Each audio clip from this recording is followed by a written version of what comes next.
The Perfectionist, learning to let go. Are you an idealist? Do you focus on every little detail and seek control when possible? If yes, you're exhibiting the signs of the perfectionist, also known as the ruler. Typical personality traits include a need to be precise, to be able to think rationally, and to motivate others. There is no doubt that this personality type makes for a natural leader, and if this rings true or familiar to you, then taking charge may be a very instinctive action. Perfectionists are at their happiest when they are in control. Planning ahead, budgeting, and keeping track of all the finances are also admirable qualities.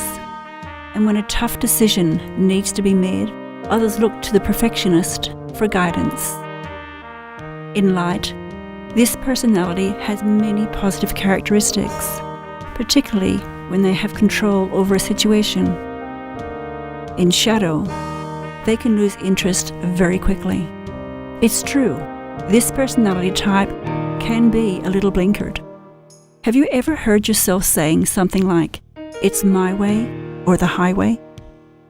You see, this archetype truly believes that their way is the only correct way, and they have little or no patience with people whose ideas are less than compatible.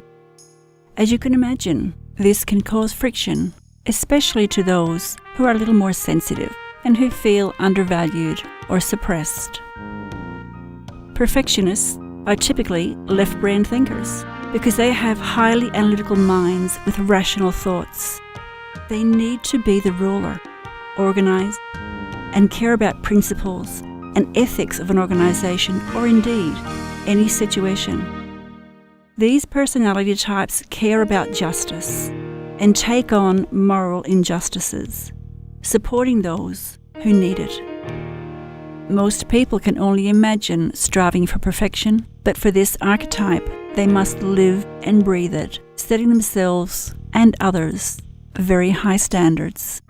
This behavior, being so meticulous, driven, and in control, as you can appreciate, does not always work well with other people.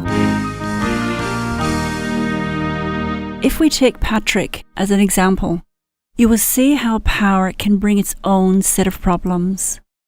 Patrick had always been incredibly driven. He set himself carefully defined goals and increased each milestone with precision until he had climbed to the dizzy heights of directorship.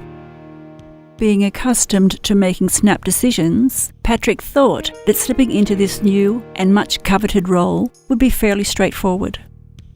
It wasn't, and it wasn't long before he found that things would not always go his way. He found himself in a constant battle with those more experienced characters within the organization, and he realized that, like he, many of the other directors had their own very strong opinions, and naturally, each convinced their ideas were the best way forward. Patrick had another problem. He found himself struggling to gain the loyalty of his own management team. They made it crystal clear that they found his obsession with every detail to be at the very least frustrating. As time went on, he found it more and more difficult to communicate with them, and he knew that the time had come to do something about it, to get them on side.